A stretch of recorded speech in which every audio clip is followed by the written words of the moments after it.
Alright guys, welcome back to another video discussion on the iPhone 7. This time let's talk about the speakers.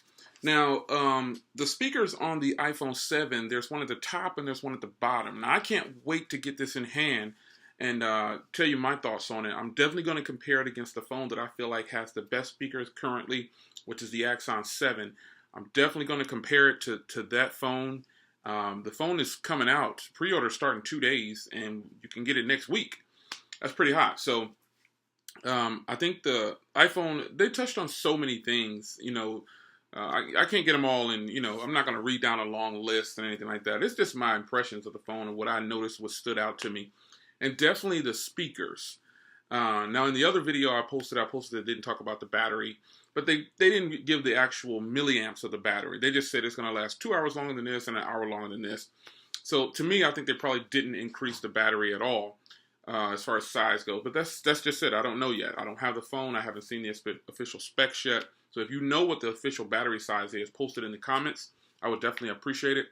But the iPhone has stereo speakers now. I mean, they're really playing catch up is what they're doing. Some people said, are you going to talk about price? And are you going to complain about price? Are you going to say that it's expensive like you did the Note 7? Here's the difference to me. Apple is playing catch up. They're not giving us all the things that we could possibly have or we should have had a long time ago. That's a fact. But what I will say about Apple is the quality of their product. I know people that have had the same MacBook for about 7 years. No need to upgrade. Just keep getting the refresh.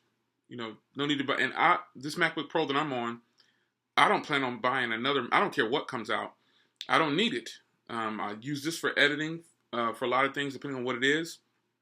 And this is where I'm going to stay. I don't need to buy another MacBook because another one comes out.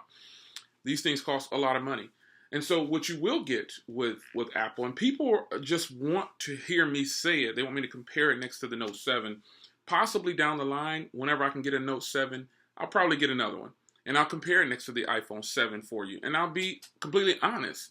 But when you like something, when you're extremely passionate about something, and these are the Note 7 followers, you have to have an open mind.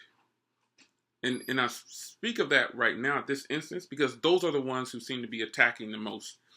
But if you have a Note 7 and you like it, that's great. I'm happy for you. I had the Note 7. I thought it was pretty good. It wasn't fantastic and overwhelming.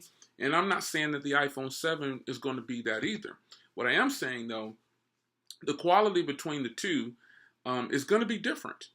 I just think that Apple is finally giving us some of the things that we wanted a long time ago. The price is not changing. They're actually giving more memory. They're doubling the memory on all the old phones, and they double the memory on the new phones, and then they're keeping the price the same. At least they didn't increase the price with all these added features. So that means the iPhone 7 Plus 256 gig is going to cost $1,000. It's really going to cost $1,000. $998 plus taxes. It comes to almost $1,100 for us. And my Note 7 was $920 with taxes. So there's $100 and some odd dollars difference. Almost $200 difference. But what am I getting with that? The way I see it, I'm getting some advancements on my iOS device. Period. The speakers are going to be a great addition. I know they're going to sound better than the Note 7. There's just no way it can't sound better than the Note 7. Because we're talking about Apple here. They're going to put a whole bunch of time and work into these speakers just to make sure it sounds better than the Note 7. And then they'll brag and boast about it because their phone is water resistant too. So no excuse, Samsung. So Apple has a speaker on the top and Apple has a speaker on the bottom.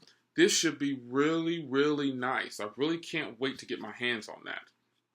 So stereo speakers now, water resistant, battery. I just think it's going to be really, really nice. So what are your thoughts on the stereo speakers on the iPhone 7? You think they're going to be as loud as the Axon 7? Yes or no? Do you think they're going to be louder than the HTC 10? Yes or no?